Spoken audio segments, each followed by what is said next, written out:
હવે જોઈએ મિત્રો બહુ જ ઇમ્પોર્ટન્ટ બીજી એક થિયરી જેમાં આપણે આગળ કોષ વિભાજન પ્રેરકતા પરિબળો વિશે અભ્યાસ કર્યો. હવે ધારો કે કોષની ઈચ્છા કેવી રીતે છે એના અનુસાર એ કામ કરે. કોષની ઈચ્છા છે કે નહીં વિભાજન કરવાની તેના આધારે તે પોતાનું નિયંત્રણ કરી શકે છે. એટલે હવેનો જે ટોપિક છે આપણો તે કોષ ચક્રનું નિયંત્રણ. શું છે? કોષ ચક્રનું નિયંત્રણ. તો આ જે કોષ ચક્ર છે એના જે અલગ અલગ તબક્કાઓમાંથી પસાર થયા બાદ કોષ વિભાજન કરે છે ત્યાં સુધીને કશે અટકાવ હોય તો અટકાવી શકાય. તો હા, અટકાવી શકાય. તો એ કોષ ચક્રના નિયંત્રણનો topic control of cell division આપણે ભણવા જઈ રહ્યા છે. આ પણ નીટ માટે બહુ જ ઇમ્પોર્ટન્ટ. એનસીઈઆરટી બનાવે છે કોઈ વર્ણન નથી. એટલે જે પણ અહીંયા તમને ખરા મિત્રો A to Z ધ્યાનથી સમજજો, ધ્યાનથી જોવા પ્રયાસ કરજો. તો સૌપ્રથમ કોષ ચક્રના નિયંત્રણની જે થિયરી છે એ સમજાવનાર વૈજ્ઞાનિકોના નામ યાદ રાખીએ. એમાં હતા નર્સ, હન્ટ અને હાર્ડવેલ.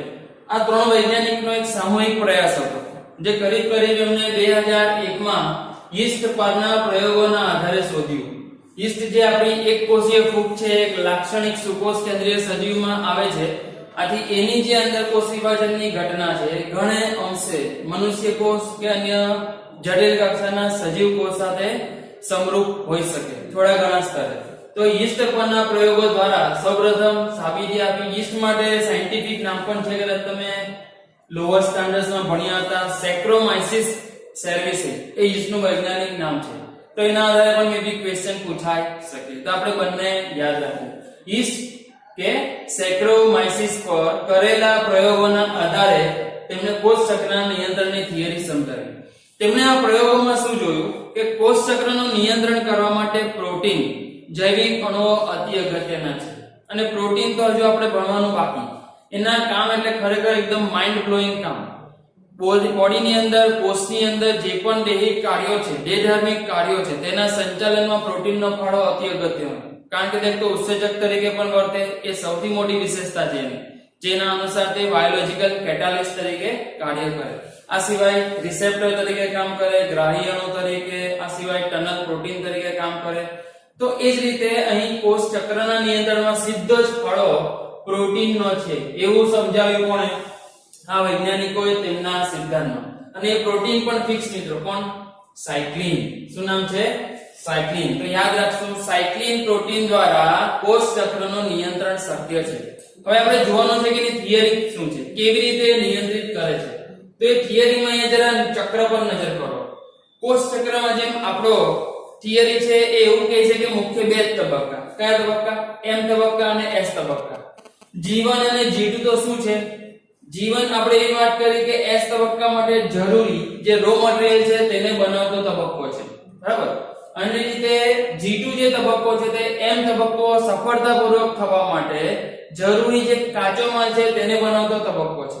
તો એના અનુસંધાનમાં મુખ્ય તબક્કા આપણા માટે બે જ છે, એક S તબક્કો અને એક M તબક્કો. તો જ્યારે કોષ ચક્રને જો નિયંત્રિત કરવું હોય તો આ બે તબક્કા પહેલા જ પોસિબલ છે, કરાવી શકાય. S તબક્કા પહેલા અથવા M તબક્કા પહેલા. તો એના અનુસંધાનમાં સાયક્લિન ત્યાં કંટ્રોલ કરે છે અને એમાં એને મદદ મળે છે CDK, સાયક્લિન ડિપેન્ડન્ટ કાઇનેસ. શું છે મિત્રો? Cyclin dependent કાઇનેસ. તો એક્ચ્યુઅલી કાઇનેસ પાછળ એ જ લગાડ્યો છે એટલે સ્વાભાવિક છે ઉત્સેચકનું નામ દર્શાવે છે. તો અહીંયા સમજી લો કે આપણું આખું જે કોષ ચક્ર છે ત્યાં બે કંટ્રોલ પોઈન્ટ છે, બે નિયંત્રણ બિંદુઓ છે જેમ અહીંયા ડાયાગ્રામમાં બતાવેલા છે. આ છે નિયંત્રણ બિંદુ 1 અથવા કંટ્રોલ પોઈન્ટ 1 જે જસ્ટ S તબક્કાના શરૂ થતા પહેલા હોય. અને અહીં જે બતાવ્યું છે આ છે નિયંત્રણ બિંદુ 2 અથવા નિયંત્રણ બિંદુ 2 કંટ્રોલ પોઈન્ટ 2 જે M તબક્કા પહેલા છે. એટલે કોષ જો ધારે કે વિભાજનને અટકાવી દેવું છે, આ બધા તબક્કા થઈ ગયા બાદ પણ જો એ ધારે તો અહીંયા એને રોકી શકે છે, કોષ વિભાજનને કંટ્રોલ કરી શકે છે. તો એ માટે એને જે ફેસિલિટી અંદર ક્રિએટ કરી રાખી છે આ ઉત્સેચકોની સંખ્યા, જેને કહેવાય છે CDK, સાયક્લિન ડિપેન્ડન્ટ કાઇનેસ. તો આ સાયક્લિન ડિપેન્ડન્ટ કાઇનેસ જે ઉત્સેચક છે તે સાયક્લિન માટે અફિનિટી દર્શાવે છે, સાયક્લિન સાથે જોડાણ ક્ષમતા દર્શાવે છે. તો સમજો આ બંને જોડાય તો સિગ્નલ મળે છે. જેમ આપણે જઈએ કે પ્લેટફોર્મ પર ટ્રેન આવે પછી એને સિગ્નલ મળે પછી ટ્રેન ઉપડે, અને ઊભી રહેવાનો સિગ્નલ મળે તો ટ્રેન ઊભી પણ રહી જાય. રાઈટ? તો એ જ કન્સિડરેશન થી અહીંયા જાઓ બે કંટ્રોલ પોઈન્ટ છે, બે સિગ્નલ આપણે મેળવવાના છે. એક સિગ્નલ S તબક્કા પહેલા CDK ઉત્સેચકનું જેને આપણે હજુ વધારે સારી રીતે સ્પેસિફાઈ કરવા માટે SCDK કહી દઈએ. શું કહી દઈએ? SCDK. કારણ કે S તબક્કા પહેલાનું CDK છે SCDK, S cyclin dependent kinase. Similarly M તબક્કા પહેલાનો જે CDK છે એને નામ આપી શકીએ MCDK, માઇટોસિસ થતા પહેલાનું M તબક્કો, MCDK સાયક્લિન ડિપેન્ડન્ટ કાઇનેસ. તો ઉત્સેચકોની મોજૂદગી ઓલરેડી કોષમાં છે. હવે જો એને સફળતાપૂર્વક આગળના તબક્કામાં જવું હોય તો આ ઉત્સેચક સાથે તે ચોક્કસ પ્રોટીનનું જોડાણ થવું જરૂરી. જેમ અહીંયા મેં તમને કીધું કે CDK હોય એની સાથે સાયક્લિન જોડાવો જરૂરી. તો એવું કહી શકું કે જે SCDK છે એ ઉત્સેચક સાથે કોણ જોડાય? જો S સાયક્લિન આવીને જોડાય, S સાયક્લિન મિત્રો સમજો, તો આ બંનેના જોડાણ થવાથી આ રિસેપ્ટર સ્ટિમ્યુલેટ થઈ ગયો, મતલબ કે આ બિંદુ સ્ટિમ્યુલેટ થયો, ઉત્તેજિત થયો અને પછી તે આગળ કોષ ચક્રને જવા દે. પણ સમજો કે કોષ નથી ઈચ્છતો કે આપણે આગળ જઈએ S તબક્કાની આગળ, તો CDK ભલે મોજૂદ રહ્યો પણ એના સાથે જોડાવા માટે સાયક્લિન આવશે નહીં, S સાયક્લિન આવશે નહીં. હવે કદાચ તમે કહો કે અહીંયા M સાયક્લિન આવી જાય તો શું જોડાય? ન જોડાય મિત્રો. SCDK નું S સાયક્લિન સાથે જ જોડાણ સંભવ છે. તો SCDK ને જોડાઈને જો એમાંથી આગળ વધવું હોય તો S સાયક્લિન જ લાવવો પડે, બરાબર? અને એ જ રીતે ઉપર માટે બી કન્સિડર કરીએ, જે MCDK છે ઉત્સેચક, તેની સાથે જોડાવા માટે M સાયક્લિન આવે અને M સાયક્લિન જોડાય તો જ આપણે કહી શકીએ કે આ નિયંત્રણ બિંદુ પણ ઉત્તેજિત થાય છે અને કોષ પછી આગળ વધે.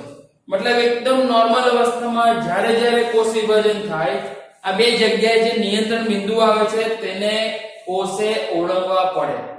જ્યારે કોષ વિભાજન સફળતાપૂર્વક થઈ રહ્યું હશે ત્યારે સમજી લો કે SCDK સાથે S સાયક્લિન આવીને જોડાઈ જતો હશે, એટલે કે એને સિગ્નલ મળ્યું કે ચલ હવે આગળ જા, એટલે પછી S તબક્કામાં પ્રવેશી જાય.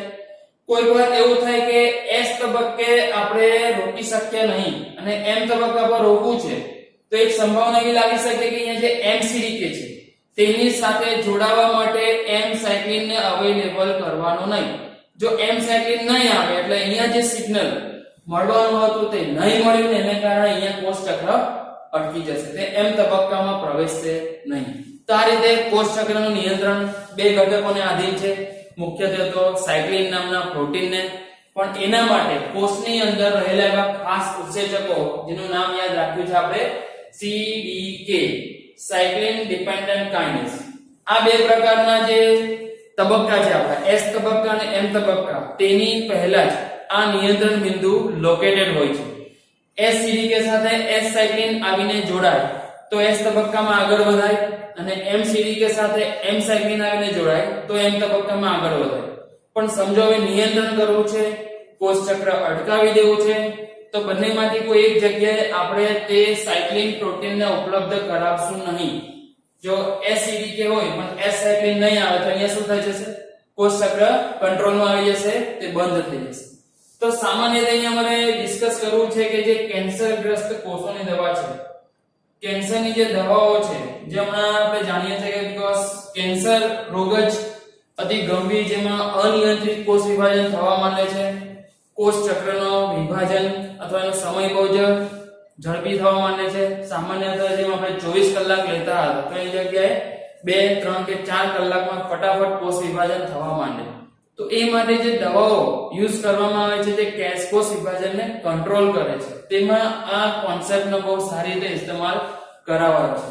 તેમાં જે S અને M પ્રકારના સાયક્લિન જેને જોડાઈ જતા હતા અને કોષ વિભાજનને ફટાફટ આગળ વધારતા હતા, તેવા પ્રોટીનના ઇન્હિબિટર અવરોધકોને દવા સ્વરૂપે આપવામાં આવે છે. તો આપણે કેસ સ્ટડીના MCQ માં તમને પૂછાઈ શકે, કેન્સરગ્રસ્ત કોષોની સારવાર માટે અથવા કેન્સરની સારવાર માટે અપાતી દવા સાયક્લિનના અવરોધકનું કામ કરે છે. તો M સાયક્લિન કે S સાયક્લિન કોઈને પણ આપણે અવરોધશું એટલે કોષ ચક્ર એ હિસાબે ઓટોમેટિકલી કંટ્રોલ થશે, ઊભું રહી જશે, આગળના સ્ટેપમાં જશે નહીં. તો અહીંયા આપણે બહુ જ અગત્યની બીજી એક થિયરી જોઈ ગયા, કોષ ચક્રનું નિયંત્રણ.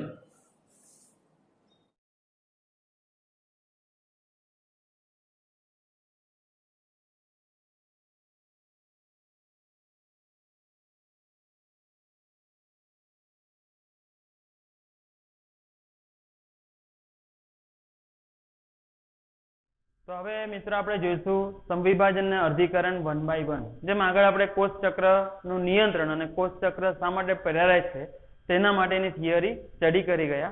હવે બંને વિભાજન કેવી રીતે થાય છે એની અંદર થતી ક્રમબદ્ધ ઘટનાઓનો અભ્યાસ કરીશું.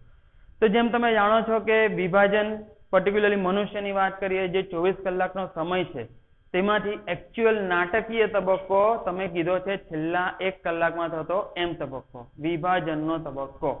બાકી આગળ જે થતી આંતરાવસ્થા છે એ તો એમ તબક્કાની એક પૂર્વ તૈયારી હતી કે જરૂરી તમામ ઘટકોનું સંશ્લેષણ પહેલેથી થઈ જાય તો એમ તબક્કાને વધુ ઝડપથી સારી રીતે ક્રમબદ્ધ રીતે કરાવી શકાય. તો એ જે આંતરાવસ્થા છે એનાથી શરૂઆત થઈ.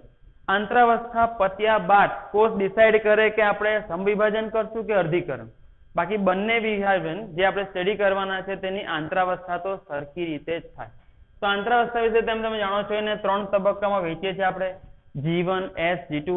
ઓલરેડી NCERT માં બહુ સારું વર્ણન છે તમારી પાસે, એક્સ્ટ્રા છે હું કવર કરીશ. તો એમાં G1 ની વાત કરીએ મિત્રો તો જેમ આપણે જોઈ ગયા સમય સૌથી વધુ લે છે, લગભગ 6 થી 12 કલાક જેટલો સમય લે. તો આ સમયમાં એ કરે શું?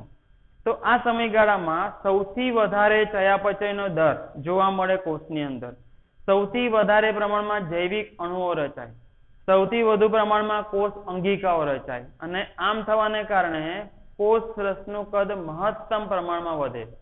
તો અલ્ટિમેટલી યાદ એવું રાખવાનું છે કે આખા કોષ ચક્રમાં કોષ રસનું કદ જો મહત્તમ રીતે વધતું હોય તો એ આ ઘટનામાં, કઈ ઘટનામાં? ખાસ કરીને જીવન તબક્કામાં. તો એટલે જ એને કીધો છે વૃદ્ધિ તબક્કો. તો કોષ રસનું કદ અતિશય વધી જાય જૈવિક અણુઓના સર્જનને કારણે, આથી એને કીધું છે વૃદ્ધિ તબક્કો અથવા કહેવાય છે ચયાપચયિક રીતે સૌથી સક્રિય તબક્કો. તો આના જ બેઝ પર આપણે યાદ કરો લાસ્ટ ટાઈમ કર્ણ પ્લાઝમનો સિદ્ધાંત ભણી ગયા. કર્ણ પ્લાઝમનો સિદ્ધાંત એ જ સમજાવે છે કે કોષ રસનું કદ અને કોષ કેન્દ્રના કદ વચ્ચે એક પ્રોપર ગુણોત્તર જળવાઈ રહેવો જોઈએ. જ્યારે કોષ રસનું કદ અતિશય વધી જાય ત્યારે KI નીચો જાય, કેરિયોપ્લાઝમિક ઇન્ડેક્સ, અને એ નીચો જાય તે પ્રેરે છે શું કરવાની ઘટના? કોષ વિભાજનની ઘટના. તો એના આધીન આપણે સમજી શકીએ કે કેમ આગળ જઈને વિભાજન એમ તબક્કો શરૂ થાય છે. તો જીવનમાં મહત્તમ રીતે કોષ રસનું કદ વધ્યું, યાદ રાખો. વૃદ્ધિ તબક્કા તરીકે ઓળખાય છે, ચયાપચયિક રીતે સૌથી સક્રિય તબક્કા તરીકે પણ ઓળખવામાં આવે છે. બીજો હોય છે S તબક્કો, જેમાં આપણે ખાલી બસ 2 જ ઘટના કરાવીએ છીએ. એક DNA નું સ્વયંજનન કરાવીએ. DNA સ્વયંજનન અગેન બહુ જ ઊંડાણપૂર્વક સમજવા જેવી થિયરી, પણ આપણી પાસે જેનેટિક્સના ચેપ્ટર્સ છે ત્યાં ભણીશું. એટલું ખાલી યાદ હોવું જોઈએ કે DNA સ્વયંજનન એટલે શું? તો DNA જેવું છે એવું પોતાના જેવી જ મૂળભૂત આબેહૂબ બીજી કોપી બનાવે, તેની રેપ્લિકા બનાવે, અને આથી જ એને કીધું રેપ્લિકેશન. બીજું એક ઘટના થાય છે તારા કેન્દ્રનું દ્વિગુણન. અને હજી એક ત્રીજી ઘટના જે ખરેખર બહુ જ ઇન્ટરેસ્ટિંગ છે, પૂછાયા ક્વેશ્ચન, સ્ટુડન્ટને ખબર નહીં હતી, કન્ફ્યુઝ થઈ ગયા, ખોટો ગયો, ક્વેશ્ચનનો આન્સર ખોટો ગયો, અને એ છે આપણું આ હિસ્ટોન પ્રોટીનનું સંશ્લેષણ. ખાસ યાદ રાખજો, કારણ કે બુકના વર્ણન પ્રમાણે એવું છે કે G1 અને G2 આ 2 ગેપ તબક્કા છે તેમાં જ પ્રોટીનનું સંશ્લેષણ થાય, એવું નથી. S તબક્કામાં પણ એક ચોક્કસ પ્રોટીનનું સંશ્લેષણ થાય છે, અને એ પ્રોટીન છે કોણ? હિસ્ટોન. કારણ કે હિસ્ટોનની ખરેખર જરૂરિયાત ત્યારે હોય, DNA સ્વયંજનન થાય, DNA બને, પછી એને ક્રોમેટીન બનવા માટે, રંગસૂત્ર દ્રવ્ય બનવા માટે હિસ્ટોનની જરૂર પડે, હિસ્ટોનની ફરતે રેપ થવાનું હોય, તો તે જ સમયે હિસ્ટોનનું એકચ્યુઅલ નિર્માણ શરૂ થાય છે. તો યાદ રાખશું S તબક્કામાં એકમાત્ર પ્રોટીન તરીકે હિસ્ટોનનું સંશ્લેષણ થાય છે. ઓકે, બાકી G1 અને G2 માં તો પ્રોટીન બને જ છે, ઘણા બધા ઉત્સેચકો પણ બને છે. તો આજે એકવાર એવો ક્વેશ્ચન પૂછાયો કે કોષચક્રના નીચે પૈકી કયા તબક્કામાં પ્રોટીનનું સંશ્લેષણ થાય? તો એકચ્યુઅલી હવે આપણો આન્સર થશે બધા જ G1, S, G2 ત્રણે ત્રણમાં થાય, પણ અહીંયા ખાસ ખાલી હિસ્ટોનનું સંશ્લેષણ થાય છે એવું યાદ રાખજો. ત્યારબાદ આવે G2, જે પણ એક ગેપ તબક્કો છે, અને M તબક્કા પહેલા જરૂરી સામગ્રી બનાવવા માટેનો, જેમાં મને લાગે છે ઇમ્પોર્ટન્ટ જે વાત છે, ટોપિક છે તે ટ્યુબ્યુલિન પ્રોટીન. તો અહીં પણ જેમ જનરલ વર્ડ લખેલો છે પ્રોટીન સંશ્લેષણ થાય, પણ તેમાં મહત્તમ પ્રમાણમાં ટ્યુબ્યુલિન પ્રોટીનનું સંશ્લેષણ થશે. આ ટ્યુબ્યુલિનની જરૂર મને ઘણી પડવાની છે આગળ M તબક્કામાં, કારણ કે M તબક્કામાં આપણે અલગ અલગ પ્રકારના 3 પ્રકારના ત્રાકતંતુ બનાવવાના છે, અને ત્રાકતંતુ જેને કહીએ છીએ સ્પિન્ડલ ફાઈબર. આ સ્પિન્ડલ ફાઈબર ટ્યુબ્યુલિન પ્રોટીનના બનેલા હોય. કાઇનેટોકોર ત્રાકતંતુ આવશે, દ્વિધ્રુવીય ત્રાકતંતુઓ તેમજ આંતરક્ષેત્રીય ત્રાકતંતુ. તો આટલા અલગ અલગ પ્રકારના ત્રાકતંતુઓ બનવા માટેનું જરૂરી પ્રોટીન તંતુમય જે છે તે કોણ છે? ટ્યુબ્યુલિન પ્રોટીન હોય છે. તો આ ટ્યુબ્યુલિન પ્રોટીન ખાસ જીવન તબક્કામાં બને છે એવું યાદ રાખીએ. પૂર્વાવસ્થાથી હવે આપણે શરૂ કરીએ, અથવા તો જેમ એમ તબક્કાની વાત કરીએ. એમ તબક્કો નાટકીય તબક્કો, 1 કલાકમાં 4 ઘટનાઓ થવાની. પૂર્વાવસ્થા, ભાજનાવસ્થા, ભાજનોત્તરા અને અંત્યા. તો એને અંગ્રેજીમાં જરા નામ યાદ રાખીશું. PMAT તરીકે શોર્ટમાં લઈ લો. Prophase, metaphase, anaphase, telophase. તો આ 4 જે ઘટનાઓ છે એને 1 by 1 આપણે જોઈએ. તો પ્રથમ પૂર્વાવસ્થા લઈ લઈએ. જેમ જાણો છો તમે, પૂર્વાવસ્થા 4 તબક્કાઓમાં સૌથી લાંબી અવસ્થા છે, સૌથી લાંબો તબક્કો છે. તે દરમિયાન ઘણી બધી ઘટનાઓ થાય છે. એ ઘટનાઓને હજુ સારી રીતે સમજવા માટે પાછું 2 પાર્ટ પાડ્યા, અર્લી પ્રોફેઝ અને લેટ પ્રોફેઝ. અર્લી પ્રોફેઝ એટલે પૂર્વાવસ્થાની શરૂઆતમાં થતી ઘટનાઓ, જેમાં આવે છે રંગસૂત્રનું સંઘનન, રંગસૂત્ર દ્રવ્યનું કન્ડેન્સેશન, જેનાથી જટિલ કક્ષાના રંગસૂત્ર બનવાનું શરૂ થાય છે. બીજું તમે ભણ્યા તારા કેન્દ્રનું સામસામેના ધ્રુવો તરફ જવાની શરૂઆત, તે પણ આપણે અર્લી પ્રોફેઝમાં કરાવી દઈએ. લેટ પ્રોફેઝમાં આવીએ તો 3 ઘટનાઓ પર વધારે ફોકસ છે. કોષ કેન્દ્ર પટલનું વિખંડન થવું અને ન્યુક્લિયોલસ એટલે કે કોષ કેન્દ્રિકા, ગોલ્ગી કાય અને અંતઃકોષ જાળ જેવી અંગિકાઓનું અદ્રશ્ય થવું. આટલું તમે ટેક્સ્ટબુકમાં ભણ્યા. મારે જે ઉમેરવું છે નીટ માટે મિત્રો, મારે જે ઉમેરવું છે તે હવે તમને જણાવું છું. તો વિપરીત ધ્રુવો, જે આપણે વાત કરી કે તારા કેન્દ્ર સામસામે જઈ રહ્યા હતા, એ સામસામે જઈ રહ્યા હતા તે દરમિયાન તારા કેન્દ્રો જેમ થવાનું શરૂ કરે. આ એક ટિપિકલ તારા કેન્દ્ર છે, તમે જુઓ, અને એની ફરતે આવા તારા કિરણો રચાતા જાય છે. એ તારા કિરણોનું રચાવું એ બહુ ઇમ્પોર્ટન્ટ ફેક્ટર છે. એના આધારે અહીંયા આપણે 2 ટર્મ્સ લાવ્યા છે, 2 શબ્દો લાવ્યા છે. તારા કિરણો રચાશે કે નહીં રચાશે એના આધારે. તો તારા કેન્દ્રો જે જાય છે તેની ફરતે તારા કિરણ, તારા વર્તુળ પણ બોલી શકાય, રચાય છે, જેને કીધું છે રેડિયલ એસ્ટર. રેડિયલ એસ્ટર. તો હવે જોઈએ કે તારા કિરણ રચાય કે ન રચાય. તો એના માટે યાદ કરો કોષ ચેપ્ટર. આપણે ભણ્યા કે ભાઈ વનસ્પતિ જે કોષ છે તેની પાસે તારા કેન્દ્ર હોતું નથી.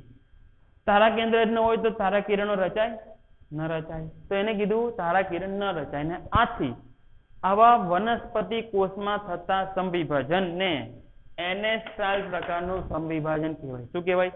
એનેસ્ટ્રાલ પ્રકારનું સંવિભાજન.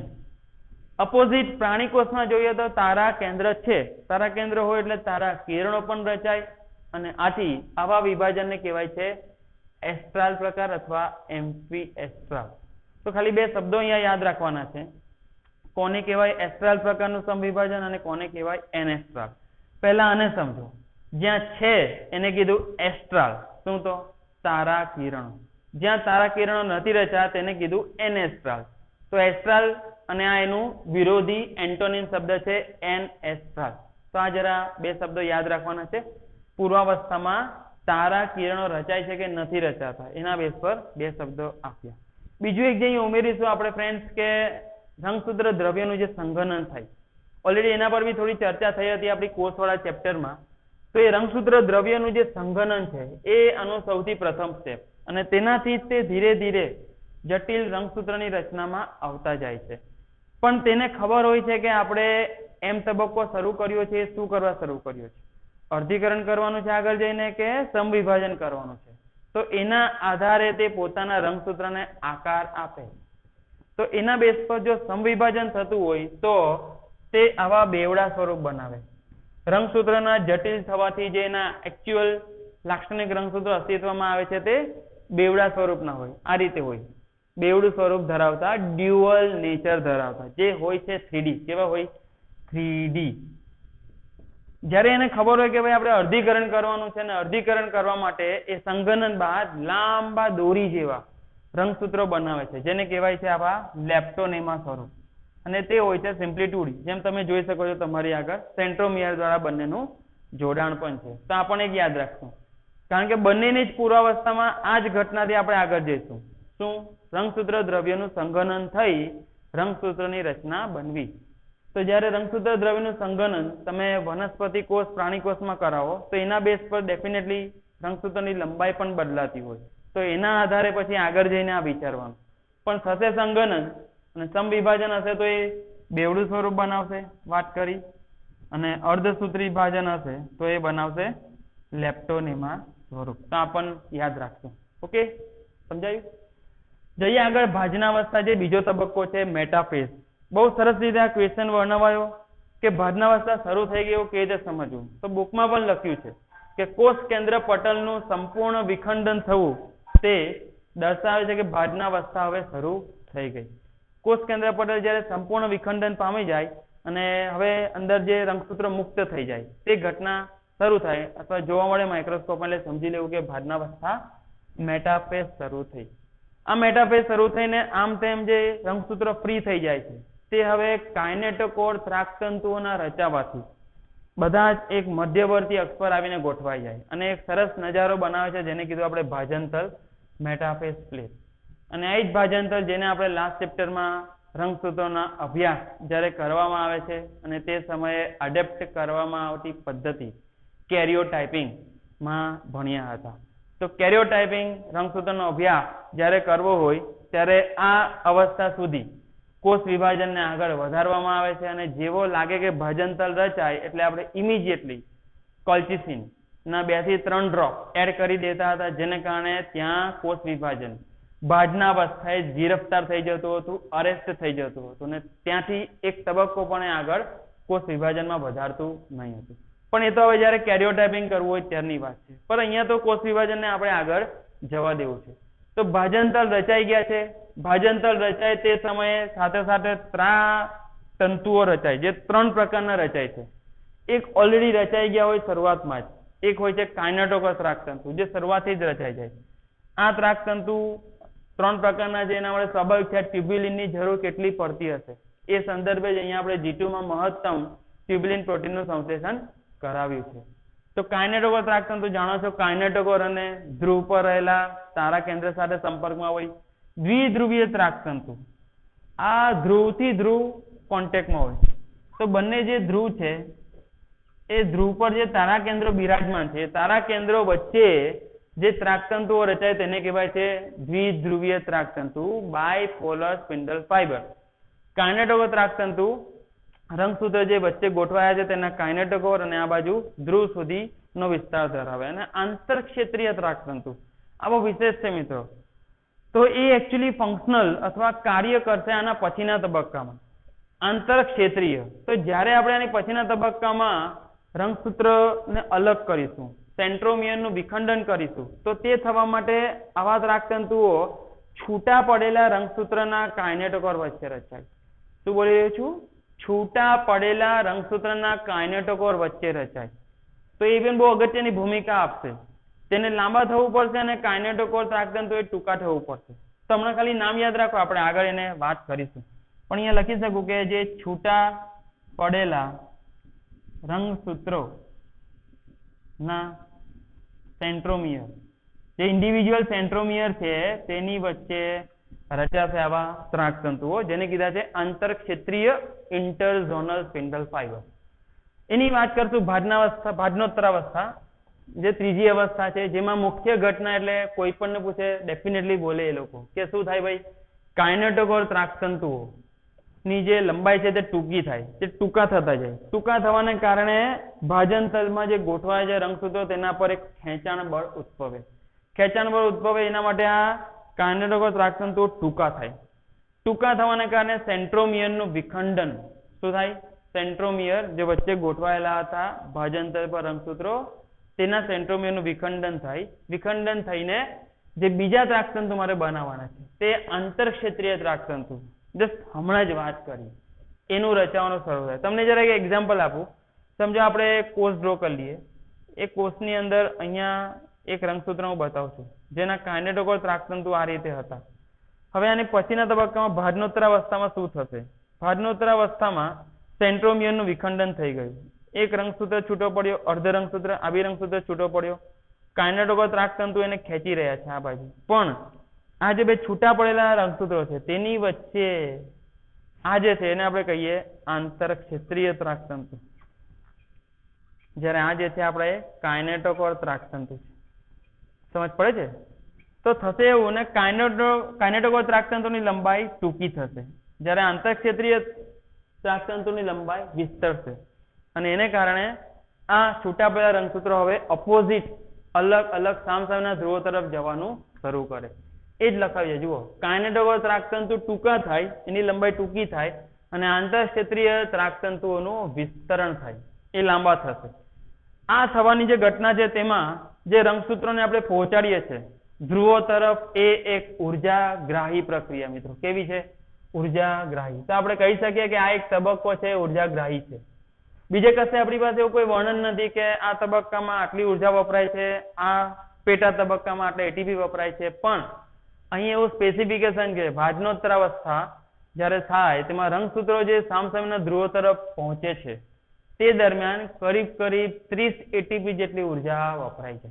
30 એટીપી જેટલી ઉર્જા વપરાય છે. તો આ આંકડો યાદ રાખશું ખાસ આપણી નીટ એક્ઝામમાં. તો એટલા એક્સ્ટ્રા પોઈન્ટ જ ફ્રેન્ડ્સ હું અહીંયા કવર કરી રહ્યો છું. બાકીનું જે ઓલરેડી એનસીઈઆરટીમાં છે તે તો તમારે યાદ રાખવું જ રાખવું. તો આ વાત હતી ભાજનોત્તરાવસ્થા. અને આટલું થયા બાદ જે રંગસૂત્રો, અર્ધ રંગસૂત્રો પહોંચી ગયા છે ધ્રુવો તરફ, તેની પર નવેસરથી 2 કોષ કેન્દ્રોનું નિર્માણ શરૂ કરવાની ઘટના જે આપણે અંત્યાવસ્થામાં કરીશું. કીધું છે ટેલોફેઝ. અને અંત્યાવસ્થાની જે ઘટનાઓ છે તે એક્ઝેક્ટલી પૂર્વાવસ્થાની વળતી ઘટનાઓ, એટલે એને બીજું નામ આપી રાખેલું છે રિવર્સ પૂર્વાવસ્થા. શું કહેવાય? રિવર્સ પૂર્વાવસ્થા. તો પૂર્વાવસ્થામાં જે ઘટનાઓ કરી હતી કે ભાઈ કોષ કેન્દ્ર પટલ વિખંડન થયું હતું, તેને હવે પાછું આપણે સર્જન કરાવીએ. તો સામસામે જે અર્ધ રંગસૂત્રો પહોંચ્યા છે તેની ફરતે કોષ કેન્દ્ર પટલનું નિર્માણ થઈ જશે અને લુપ્ત થયેલી અંગિકાઓ તરીકે ગોલ્ગી-કાય, એન્ડોપ્લાઝમિક રેટિક્યુલમ અને કોષ કેન્દ્રિકાનું પુનઃ સર્જન કરાવીએ. ને પુનઃ સર્જન થાય એટલે સમજી લેવું કે હવે કોષ કેન્દ્રો 2 પાર્ટમાં ડિવાઈડ થઈ ગયા. તો અહીંયા આપણે જોઈ ગયા એમ તબક્કો. એમ તબક્કાનું પ્રથમ ચરણ જે છે કોષ કેન્દ્ર વિભાજન, તે કેવી રીતે અંજામ લે છે તેની માટે ક્રમબદ્ધ રીતે નવા પોઈન્ટ્સ અહીંયા આપણે કવર કર્યા. તો હવે કોષ કેન્દ્ર વિભાજન થઈ ગયા છે અને હવે આપણે જોઈશું કેવી રીતે કોષ રસ વિભાજન પ્રેરાશે. કોષ રસ વિભાજન થયા બાદ જ તે 2 કોષો અલગ અલગ રીતે અસ્તિત્વમાં હશે. તો હવે જોઈએ આપણે કોષ રસ વિભાજન.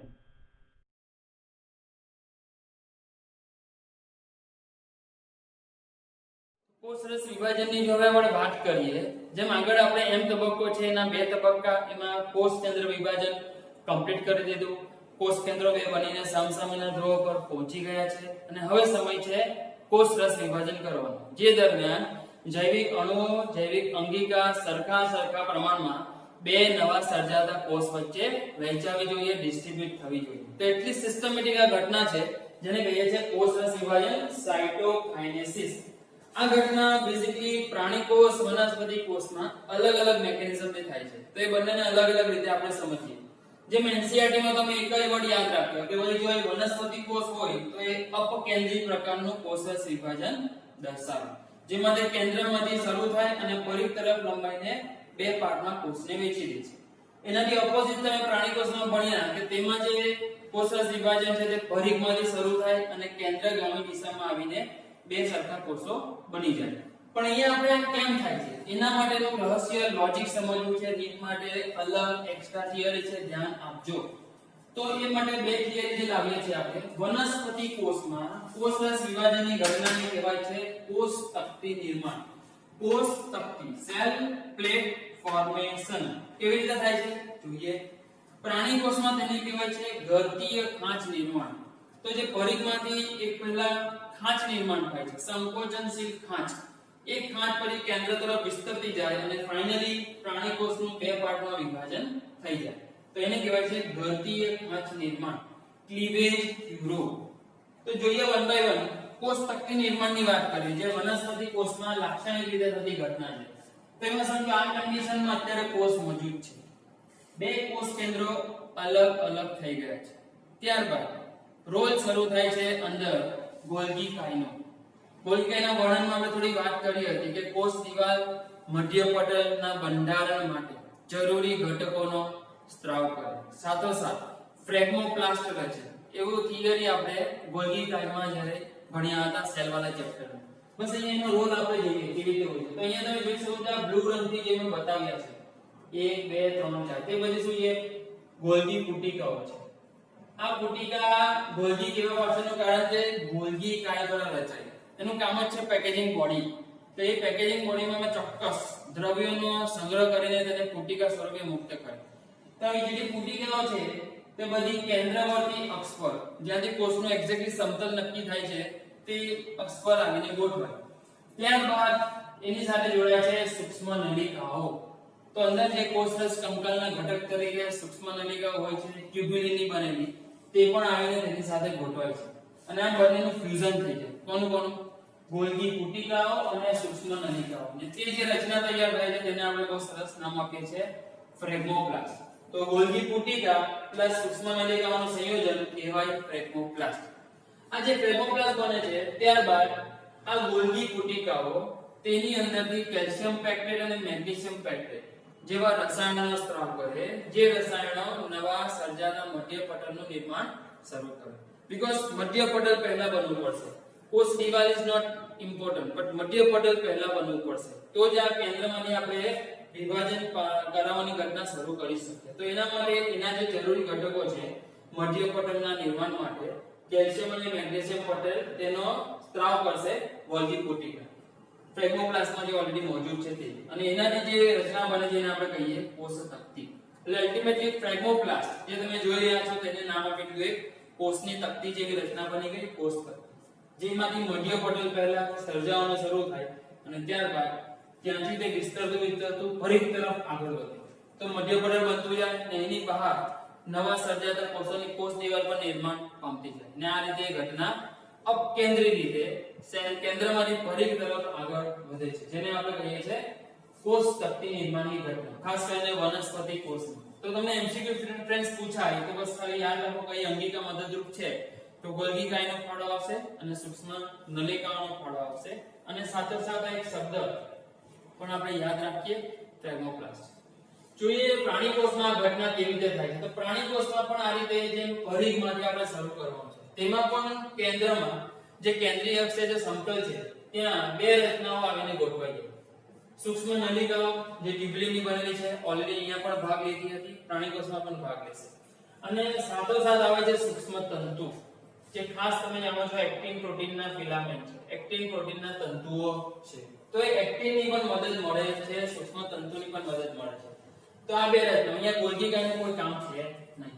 તો અહીંયા તમે જોઈ રહ્યા છો કેન્દ્રમાં સૂક્ષ્મ નલિકાઓ ગોઠવાઈ અને સાથોસાથ સૂક્ષ્મ તંતુઓ પણ આવીને ગોઠવાઈ ગયા અને જે આખી રચના બનાવે છે સેન્ટરમાં આવીને ગોઠવાય તેને કીધું છે મધ્યકાય. શું કીધું? મધ્યકાય, મિડ બોડી. અને આ જે મધ્યકાય બને છે તે ધીરે ધીરે પરિઘમાંથી એક સંકોચનશીલ વલયનું નિર્માણ શરૂ કરે. આ સંકોચનશીલ વલયનું નિર્માણ જે પરિઘમાં એક ખાંચ પેદા કરશે અને આ સંકોચન થવા પાછળનું રીઝન તમને આપું મિત્રો કે એક્ટિન જે તંતુકો છે એનો એક્ટિન અને સાથોસાથ કોષરસમાં રહેલું માયોસિન આ બંને બહુ સિવિયરલી કામ કરે છે અને સંકુલ બનાવી દે છે. એનું નામ છે એક્ટોમાયોસિન સંકુલ. શું નામ છે? અને એક્ટોમાયોસિન સંકુલમાં રહેલા બંને પ્રોટીન એક્ટિન અને માયોસિન શું છે? તેઓ સંકોચનશીલ પ્રોટીન છે અને એને જ કારણે આ શક્ય બન્યું કે સંકોચનશીલ વલય નિર્માણ પામી શકે. તો સમજો આ સંકોચનશીલ વલયનું નિર્માણ જે થાય છે અને પરિઘમાં જે ખાંચ નિર્માણ થાય છે તેને આપણે કીધું ગર્તીય ખાંચ નિર્માણ. આ જ ખાંચ નિર્માણ હવે કેન્દ્ર તરફ આગળ વધતી જશે અને ફાઇનલી બે કોષને અંદરથી ડિવાઈડ કરી દેશે. એકમાંથી બે કોષ થઈ જશે. તો આ હતું કોષ રસ વિભાજન. તો ખાસ યાદ રાખો વનસ્પતિ કોષ માટે નામ છે કોષ તક્તિ નિર્માણ જેમાં મદદ મળે ફ્રેગમોપ્લાસ્ટની અને પ્રાણી કોષ માટે નામ છે ખાસ ગર્તીય ખાંચ નિર્માણ જે માટે બને છે મધ્યકાય અને મધ્યકાય બનાવવામાં સૂક્ષ્મ નલિકાઓ અને સૂક્ષ્મ તંતુ જેવા કોષ રસથી કંકાલના ઘટકો મદદરૂપ બને છે. તો આની સાથે મિત્રો આપણે કોષ વિભાજનમાં સમસૂત્રી વિભાજન ઓલમોસ્ટ કમ્પ્લીટ કરી દીધું. હવે નેક્સ્ટ પીરિયડમાં અથવા નેક્સ્ટ વિડિયો લેક્ચરમાં આપણે જોઈશું કોષ વિભાજન ખાસ કરીને અર્ધસૂત્રી વિભાજન કેવી રીતે થાય છે તેના વિશે. Okay, good bye, take care.